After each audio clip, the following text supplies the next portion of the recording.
Good afternoon welcome to good health. Pancreatitis అంటే ఏంటి, pancreas cancer రావడానికి గల కారణాలేంటి, ప్యాంక్రియాస్ ప్రాబ్లమ్స్ కి ఎలాంటి ట్రీట్మెంట్స్ అందుబాటులో ఉన్నాయి మనకు తెలియజేయడానికి రెనోవో హాస్పిటల్స్ నుంచి surgical gastroenterologist and liver transplantation surgeon doctor R V Raghavendra Rao గారు మనతో పాటు ఉన్నారు. వారిని అడిగి మరిన్ని విషయాలు తెలుసుకుందాం. Hi doctor, good afternoon. Yes doctor, ముందుగా చెప్పండి, ప్యాంక్రియాస్ ఇంపార్టెన్స్ ఏంటి అసలు? ప్యాంక్రియాస్ అనేది ముఖ్యంగా మన జీర్ణ వ్యవస్థకి అనుబంధంగా ఉండి మనం తిన్న ఆహారాన్ని డైజెస్ట్ చేయడంలో ప్రముఖ పాత్ర పోషిస్తూ ఉంటుంది. ప్యాంక్రియాస్ నుంచి వచ్చే ఎంజైమ్స్ ఏవైతే ఉంటాయో ఇవి మనం తిన్న ఆహారంలో ఉండేటువంటి అన్ని పదార్థాలని వాటిని డైజెస్ట్ చేయడము, డైజెస్ట్ అయినవి మనకి శరీరానికి అందే విధంగా వాటిని తయారు చేయడంలో ప్రముఖ పాత్ర పోషిస్తాయి. ఈ ప్యాంక్రియాస్ జ్యూసెస్ లివర్ నుంచి వచ్చేటువంటి బైల్ జ్యూసెస్ ముఖ్యంగా మన ఆహారాన్ని జీర్ణం చేస్తాయి. అదేవిధంగా ఒకసారి ఆహారం అంతా కూడా లివర్కి చేరిన తర్వాత దాని నుంచి మెయిన్గా గ్లూకోజ్ అనేది ప్రొడ్యూస్ అవుతుంది. అంటే మనకి శరీరానికి అందుబాటు అయ్యేటువంటి ఒక ఎనర్జీ సోర్స్. ఈ గ్లూకోజ్ ద్వారానే శరీరంలోని అన్ని అవయవాలు కూడా పనిచేస్తాయి. సో ఈ గ్లూకోజ్ యొక్క స్థాయి అనేది శరీరంలో ఒక లెవెల్లో మెయింటైన్ కావడం అనేది చాలా ఇంపార్టెంట్. అది మరీ తక్కువ కాకూడదు, మరీ ఎక్కువ కాకూడదు.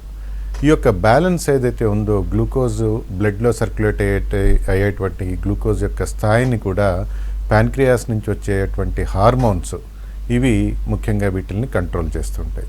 ఇన్సులిన్ కానీ గ్లూకోగాన్ కానీ ఇటువంటి పలు రకాల హార్మోన్స్ ప్యాంక్రియాస్ నుంచి ఉత్పత్తి అయ్యి అవి శరీరంలో గ్లూకోజ్ స్థాయిని కింద పడిపోకుండా మరీ పెరగకుండా జాగ్రత్త పడుతుంటాయి. ఎస్ డాక్టర్, అసలు ఈ ప్యాంక్రియాస్లో ఎలాంటి ప్రాబ్లమ్స్ వస్తూ ఉంటాయి? సాధారణంగా మనం చూసేటువంటి ప్యాంక్రియాస్ ప్రాబ్లమ్స్ మనము 3 రకాలుగా చూసుకోవచ్చు.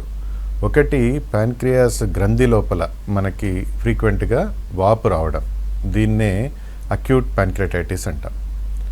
రెండోది, ప్యాంక్రియాస్ లోపల వచ్చేటువంటి ప్యాంక్రియాస్ గ్లాండ్లో కానీ ప్యాంక్రియాస్ ఉండేటువంటి డక్ట్స్లో కానీ బ్లాకేజెస్ ఏర్పడము, లేకపోతే స్టోన్స్ ఏర్పడము, దీని ద్వారా ప్యాంక్రియాట్ యొక్క ఫంక్షన్ తగ్గిపోవడం, దీన్ని క్రానిక్ ప్యాంక్రియాటైటిస్ అంటాం. అదేవిధంగా మిగతా అవయవాల్లో వచ్చినట్టే ప్యాంక్రియాస్లో కూడా కణితులు, గడ్డలు కానీ క్యాన్సర్స్ కానీ ట్యూమర్స్ కానీ నీటి బుగ్గలు కానీ ఇటువంటివి రావడం కూడా మనం తరచూ చూస్తుంటాం. ఎస్ డాక్టర్, అక్యూట్ ప్యాంక్రియాటైటిస్ అన్నారు కదా, ఇది రావడానికి కారణాలు ఏంటి? చాలా సందర్భాల్లో ప్యాంక్రియాస్ గ్లాండ్లో వాపు రావడానికి అతి ముఖ్యమైన కారణాల్లో ఒకటి మనకి గాల్ బ్లాడర్లో స్టోన్స్ ఉండడం.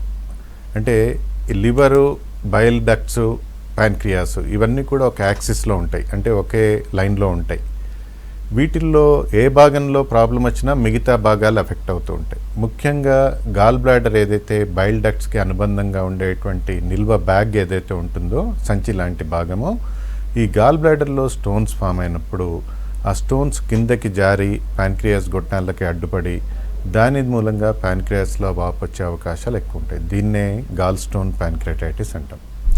ఇది కాకుండా చాలా సందర్భాల్లో మనం చూసేది ఆల్కహాల్ మితిమీరి తీసుకున్నప్పుడు, అంటే విపరీతంగా ఎక్కువ ఆల్కహాల్ ఎక్కువ క్వాంటిటీలో రోజుల తరబడి తాగేసినప్పుడు బింజ్ డ్రింకింగ్ అంటాం. అంటే ఒకేసారి కూర్చొని రోజుల తరబడి ఈ ఆల్కహాల్ తీసేసుకునే వాళ్ళలో కూడా మనము ఈ ప్యాంక్రియాటైటిస్, అక్యూట్ ప్యాంక్రియాటైటిస్ ప్రాబ్లమ్ని తరచూ చూస్తూ ఉంటాం. ఇవి కాకుండా కొన్ని అరుదైన సందర్భాల్లో కొన్ని రకాల మందులకి సైడ్ ఎఫెక్ట్గా కానివ్వండి, కొన్నిసార్లు శరీరంలో కొవ్వు పదార్థాలు ఎక్కువగా చేరినప్పుడు కానివ్వండి, కొన్ని రకాల వైరల్ ఇన్ఫెక్షన్స్ మూలంగా కానివ్వండి, మిగతా అనేక రకాల కారణాల మూలంగా కూడా మనం ప్యాంక్రియాటైటిస్ చూసినప్పటికీ 100కి సుమారుగా 80% కేసెస్లో మనం gall bladder stones and alcohol మూలంగా వచ్చేటువంటి ప్యాంక్రియాటైటిస్నే ఎక్కువగా చూస్తుంటాం.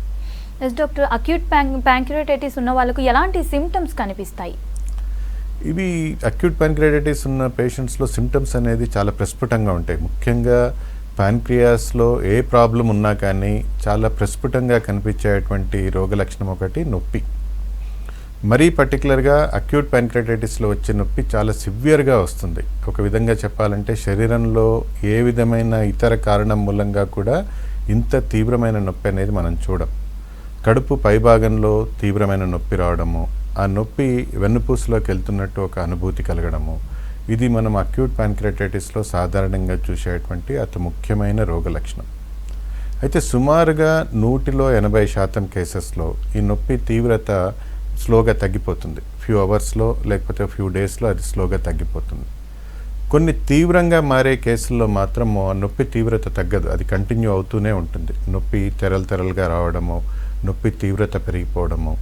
దీంతో పాటుగా రోగ తీవ్రత పెరుగుతున్న కొద్దీ మనకి జ్వరం రావడము, పసిరికలు ఏర్పడము, వామిటింగ్స్ కావడము, శ్వాసకోశ ఇబ్బందులకు జరగడము, ఊపిరి తీసుకోవడం కష్టం కావడము, మూత్రం తగ్గిపోవడము, బీపీ డౌన్ కావడము, ఇటువంటి తీవ్రమైన పరిణామాలను కూడా, రోగ లక్షణాలను కూడా మనము సివియర్ అక్యూట్ ప్యాంక్రియాటైటిస్లో చూస్తుంటాం.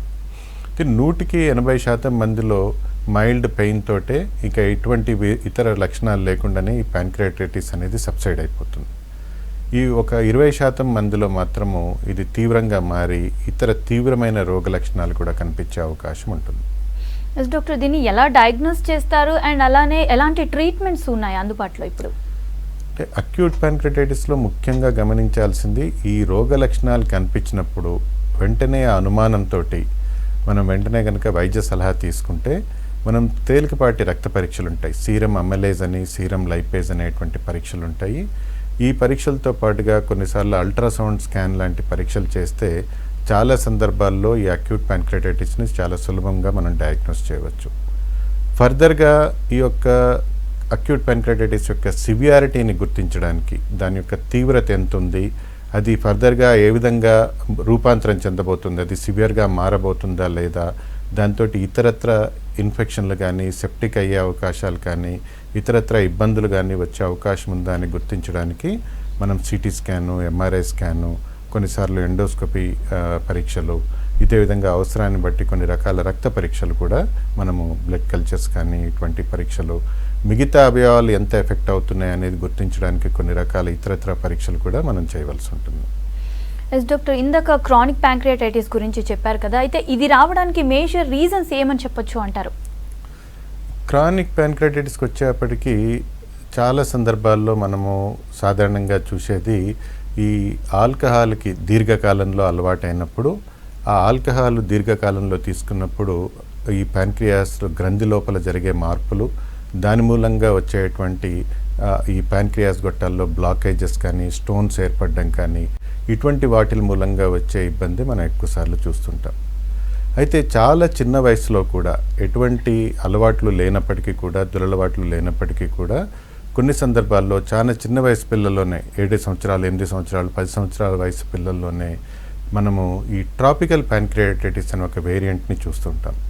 ఇదేంటంటే కొన్ని రకాల జన్యుపరమైన మార్పుల మూలంగా కానివ్వండి, జన్యుపరమైన లోపాల మూలంగా కానివ్వండి, చాలా చిన్న వయసులోనే ప్యాంక్రియాస్ గ్రంథి ష్రింక్ అయిపోవడము, లేకపోతే ప్యాంక్రియాస్ డక్ట్స్ ఏవైతే ఉంటాయో వాటిల్లో పూడికలు ఏర్పడము, స్టోన్స్ ఫామ్ కావడము, ఈ విధంగా ప్యాంక్రియాస్ యొక్క ఫంక్షన్ అనేది తగ్గిపోవడము మనం చాలా సందర్భాల్లో చూస్తుంటాం.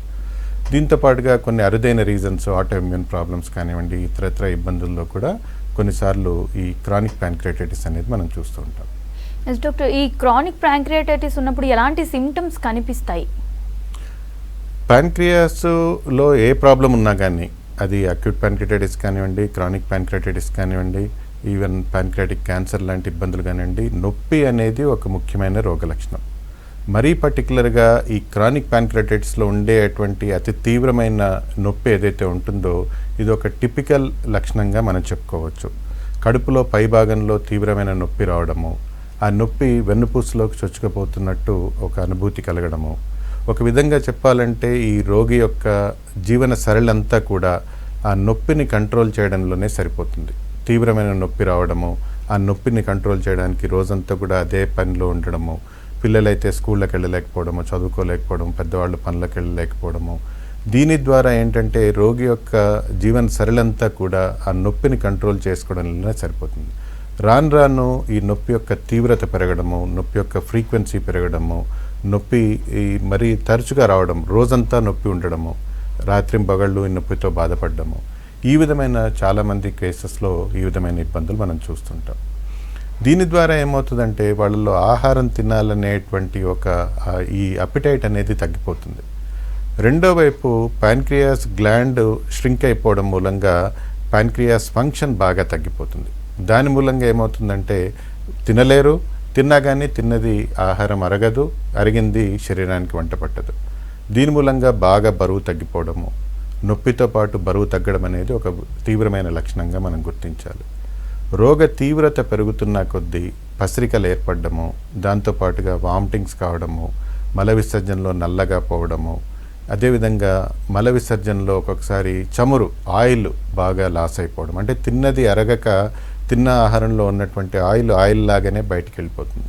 సో ఈ విధమైన తీవ్రమైన రోగ లక్షణాలని కూడా మనం ఈ క్రానిక్ ప్యాంక్రియాటైటిస్లో చూస్తూ ఉంటాం. డాక్టర్, ఈ క్రానిక్ ప్యాంక్రియాటైటిస్ని అసలు ఎలా డయాగ్నోస్ చేస్తారు అండ్ ఇప్పుడున్న టెక్నాలజీ పరంగా చూసుకుంటే ఎలాంటి ట్రీట్మెంట్స్ ఉన్నాయి? క్రానిక్ ప్యాంక్రియాటైటిస్లో మనం చాలా సందర్భాల్లో మనం చూడాల్సింది ఏంటంటే ప్యాంక్రియాస్ గ్లాండ్ ఎంత ఇబ్బంది ఉంది, ప్యాంక్రియాస్ గ్లాండ్ యొక్క ఫంక్షన్ ఎంత తగ్గింది, ప్యాంక్రియాస్ గ్లాండ్లో జరుగుతున్నటువంటి మార్పులు ఏ విధంగా ఉన్నాయి, వీటిల్ని డయాగ్నోస్ చేయడానికి మనము అల్ట్రాసౌండ్ పరీక్ష కొన్ని సందర్భాల్లో మనకి అవసరమైనప్పటికీ కూడా అవసరాన్ని బట్టి ఫర్దర్గా మనము ఎంఆర్ఐ స్కాన్ కానివ్వండి, సిటీ స్కాన్ కానివ్వండి, ఇటువంటి పరీక్షలు చేయడం ద్వారా మాత్రమే మనం ఈ యొక్క రోగ తీవ్రతను గుర్తించడానికి, ప్యాన్క్రియాస్ గ్లాండ్లో జరుగుతున్నటువంటి మార్పుల్ని గుర్తించడానికి మనకు అవకాశం ఉంటుంది. అయితే ఈ పరీక్షలతో ప్రాబ్లం ఏంటి అంటే రేడియేషన్ ఎఫెక్ట్ అనేది ఒక మెయిన్ సైడ్ ఎఫెక్ట్ ఉంటుంది సిటీ స్కాన్లో కానివ్వండి. అదేవిధంగా ఎంఆర్ఐలో మరికొన్ని ఇబ్బందులు ఉంటాయి, క్లాస్ట్రోఫోబిక్ ఎఫెక్ట్స్ కానీ ఇటువంటివి అనేక రకాల ఇబ్బందులు ఉంటాయి. ప్లస్ ఎక్స్పెన్సివ్ పరీక్షలు ఇవన్నీ కూడా. వీటితో పాటు వాటిని ఫ్రీక్వెంట్గా రిపీట్ చేయడానికి కూడా చాలా టైం పడుతుంది, రోగికి కూడా అంత అవకాశం కూడా ఉండదు. సో అందుకోసమే మనం క్రానిక్ ప్యాంక్రియాటైటిస్ పేషెంట్స్లో చాలా సందర్భాల్లో వినియోగించే విధానం ఏంటంటే ఎండోస్కోపిక్ అల్ట్రాసౌండ్. దీని ద్వారా ఏంటంటే ప్యాన్క్రియాస్కి చాలా దగ్గరగా మనం ప్రత్యేకమైన ఎండోస్కోపీ విధానంలో ఎండోస్కోపిక్ అల్ట్రాసౌండ్ పద్ధతి ద్వారా ప్యాన్క్రియాస్ గ్లాండ్లో జరుగుతున్నటువంటి మార్పుల్ని, దాంట్లో జరుగుతున్నటువంటి ప్యాన్క్రియాస్ డక్ట్స్లో ఏర్పడుతున్నటువంటి బ్లాకేజెస్ కానీ, దాని లోపల ఏర్పడుతున్నటువంటి స్టోన్స్ కానీ, దాని మూలంగా అయ్యే కాంప్లికేషన్స్ అంటే చుట్టుపక్కల నీటి గడ్డలు చేరడం కానీ, చీముగడ్డలు చేరడం కానీ, ఇటువంటి ప్యాన్క్రియాస్ గ్లాండ్ ష్రింక్ కావడం కానీ, దాని లోపల ట్యూమర్స్ ఏర్పడడం కానీ, ఇటువంటి అనేక రకాల విషయాల్ని మనం ఎండోస్కోపిక్ అల్ట్రాసౌండ్ ద్వారా ఎటువంటి సైడ్ ఎఫెక్ట్స్ లేకుండా, ఎటువంటి రేడియేషన్ ప్రాబ్లమ్స్ లేకుండా చాలా ఎకనామికల్గా, చాలా తక్కువ ఖర్చులో రిపీటెడ్గా చేసుకునే అవకాశం ఉండేటువంటి ఒక గొప్ప పరీక్షగా మనం ఈ ఎండోస్కోపిక్ అల్ట్రాసౌండ్ని పరిగణిస్తాం. ఈ క్రానిక్ ప్యాంక్రియాటైటిస్ పేషెంట్స్లో ఎండోస్కోపిక్ అల్ట్రాసౌండ్ ద్వారా పరీక్షలు చేసి దాని ద్వారా దాని యొక్క తీవ్రతను గుర్తించడము, దానికి కావలసినటువంటి ట్రీట్మెంట్ని ప్లాన్ చేయడం కూడా జరుగుతూ ఉంటుంది. ఎస్ డాక్టర్, కాల్ తీసుకుందాం. హలో రామాంజనేయులు గారు, ఎస్ చెప్పండి, మీ ప్రాబ్లం ఏంటి? డాక్టర్ గారు ఉన్నారు, మాట్లాడండి. చెప్పండి చెప్పండి ప్రాబ్లం ఏంటో చెప్పండి. చెప్పండి మీ ప్రాబ్లం ఏంటో చెప్పండి. ఓకే ఓకే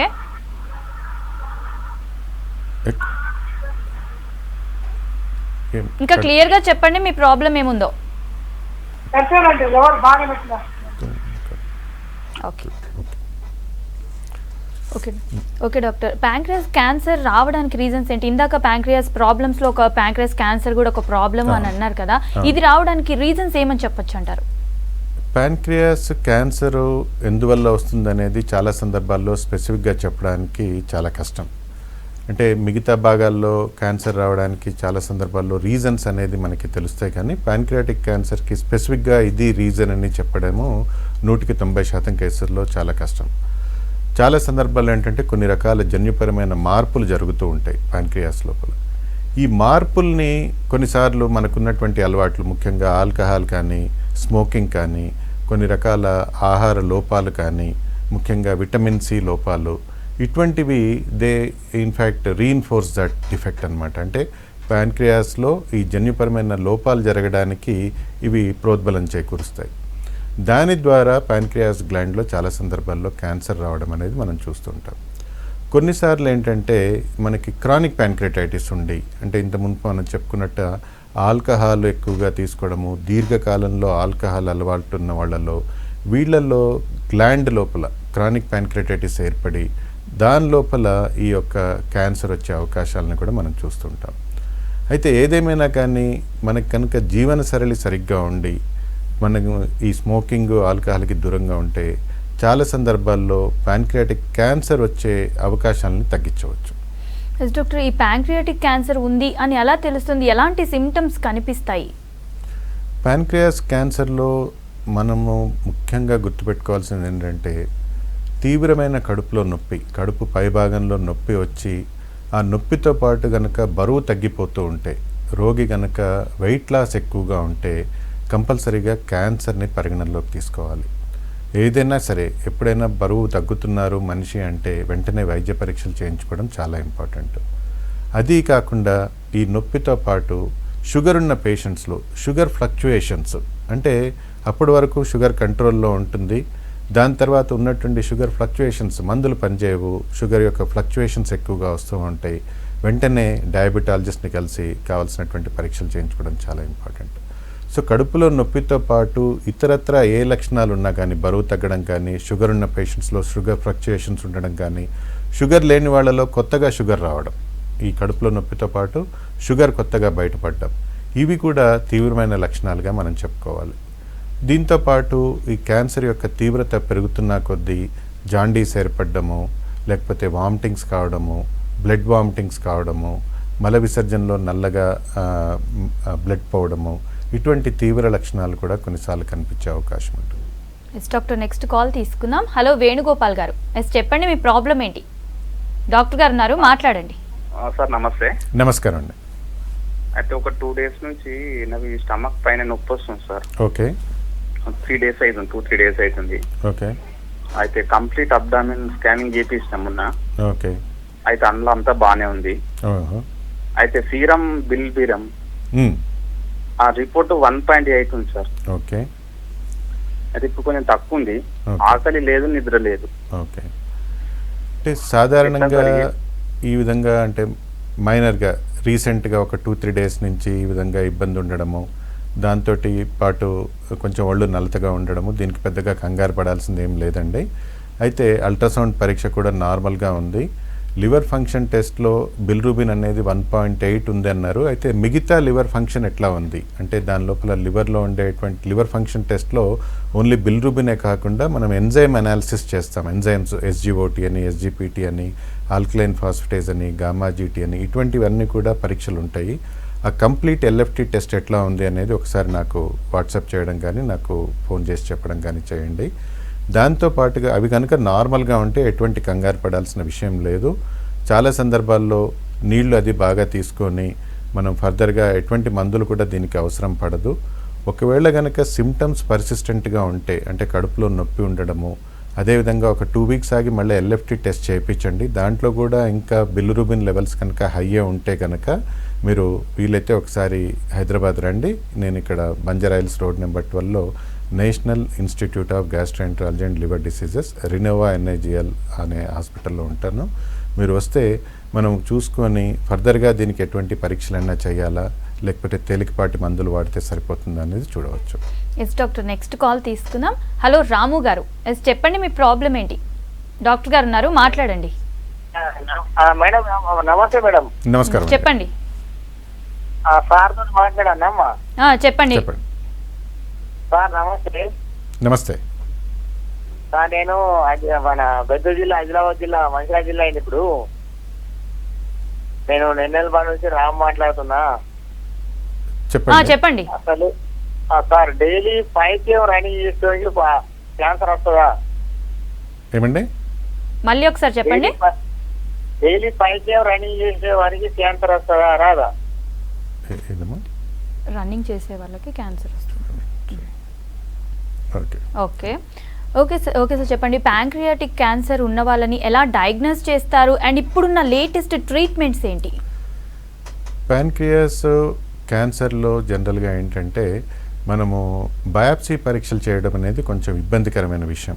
జనరల్గా ఏంటంటే క్యాన్సర్ ఉందా లేదా అని నిర్ధారణ చేయడానికి మనము ఈ యొక్క బయాప్సీ పరీక్షలు అనేది చాలా సందర్భాల్లో వింటూ ఉంటాం. ప్యాంక్రియాటిక్ క్యాన్సర్కి వచ్చేప్పటికీ బయాప్సీ పరీక్షలు చేయడంలో కొన్ని జాగ్రత్తలు పాటించాల్సి ఉంటుంది. రొటీన్గా చేసేటువంటి టెక్నిక్ ద్వారా కనుక ఈ బయాప్సీలు చేస్తే అది ఫర్దర్గా ప్యాంక్రియాటిక్ క్యాన్సర్ స్ప్రెడ్ అయ్యే అవకాశాలు ఉంటాయి. కాబట్టి కేవలం ఎండోస్కోపిక్ అల్ట్రాసౌండ్ వసతి ఉన్న పరీక్ష ప్రదేశాల్లోనే ఈ యొక్క ఫెసిలిటీస్లోనే ఈ యొక్క బయాప్సీ పరీక్షలు అనేది జనరల్గా నిర్వహిస్తూ ఉంటాం. దాన్ని కూడా అనేక జాగ్రత్తలు తీసుకొని చేయవలసి ఉంటుంది. ఎందుకంటే ప్యాంక్రియాస్లో ఉన్న గడ్డని కనుక సరిగ్గా మనం టార్గెట్ చేసి బయాప్సీ చేయకపోతే దాని మూలంగా అనేక రకాల ఇబ్బందులు వచ్చే అవకాశం ఉంటుంది. దాంట్లో ప్యాంక్రియాటైటిస్ వచ్చే అవకాశాలు కానీ ఫర్దర్గా వేరే ఇతరత్ర ఇబ్బందులు వచ్చే అవకాశం ఉంటుంది. కాబట్టి బయాప్సీ పరీక్షలు అనేది చాలా జాగ్రత్తగా చేయవలసి ఉంటుంది.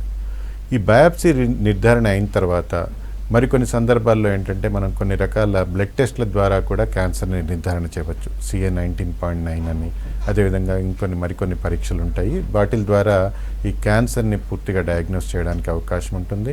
కొన్నిసార్లు అవసరాన్ని బట్టి హోల్ బాడీ స్కాన్స్ కూడా మనం చేస్తుంటాం. PET-CT స్కాన్ అంటారు. దీని ద్వారా కూడా క్యాన్సర్ని నిర్ధారణ చేసే అవకాశం ఉంటుంది. అయితే ఏదేమైనా కానీ ఒకప్పుడుతో పోలిస్తే ప్యాంక్రియాటిక్ క్యాన్సర్కి పూర్తి స్థాయిలో క్యూర్ చేసే అవకాశాలు అనేవి ఉన్నాయి. ఇన్ జనరల్ ఏంటంటే మనకి జీర్ణ వ్యవస్థలో ఏ ఇబ్బంది వచ్చినా క్యాన్సర్కి సంబంధించి, అది చిన్న పేగులో కానివ్వండి, పెద్ద పేగు కానివ్వండి, స్టమక్ క్యాన్సర్ కానివ్వండి, లివర్ క్యాన్సర్ కానివ్వండి, ప్యాంక్రియాటిక్ క్యాన్సర్ కానివ్వండి, వీటిల్లో ఎప్పుడైనా సరే రాడికల్ ఆపరేషన్ చేసి పూర్తిగా క్యాన్సర్ని తొలగించగలిగితేనే మనము పూర్తి స్థాయిలో క్యూర్ అనేది అందించగలం. అదేవిధంగా ప్యాంక్రియాటిక్ క్యాన్సర్కి కూడా మనం రాడికల్ ఆపరేషన్ చేయడం ద్వారా ఈ క్యాన్సర్ని పూర్తిగా తొలగించి రోగికి పూర్తిగా క్యూర్ చేసే అవకాశం ఉంటుంది. అయితే ఈ క్యాన్సర్ ఆపరేషన్స్ కూడా మనం ఏంటంటే కొన్నిసార్లు లాప్రోస్కోపీ పద్ధతుల ద్వారా, పర్టికులర్గా ప్యాంక్రియాస్ గ్లాండ్లో ఏ భాగంలో క్యాన్సర్ వచ్చింది, అది చివరి భాగంలో వచ్చిందా, మొదటి భాగంలో వచ్చిందా అనే దాన్ని బట్టి కొన్నిసార్లు ప్రత్యేకమైన కేసెస్లో, మనం సెలెక్ట్ కేసెస్లో ఈ యొక్క లాప్రోస్కోపీ పద్ధతిని వినియోగించి కూడా ఈ క్యాన్సర్ని పూర్తిగా తొలగించే అవకాశం ఉంటుంది. కొన్నిసార్లు అవసరాన్ని బట్టి, క్యాన్సర్ యొక్క స్టేజ్ని బట్టి ఈ రాడికల్ ఆపరేషన్తో పాటుగా మనం కీమోథెరపీ కానీ రేడియేషన్ విధానాలను కానీ అవలంబించి తిరిగి క్యాన్సర్ రాకుండా, ప్యాంక్రియాటిక్ క్యాన్సర్స్లో ఎప్పుడైనా ఏంటంటే తిరిగి క్యాన్సర్ వచ్చే రిస్క్ ఎక్కువగా ఉంటుంది. ఆ రిస్క్ని తగ్గించడానికి మనం కీమోథెరపీ, రేడియేషన్ లాంటి పద్ధతులను కూడా వినియోగిస్తే పూర్తిగా క్యూర్ చేసే అవకాశాలు మెరుగ్గా ఉంటాయి. Okay, thank you doctor. ఇది ఇవాల్టి good health. Stay tune to V6 news.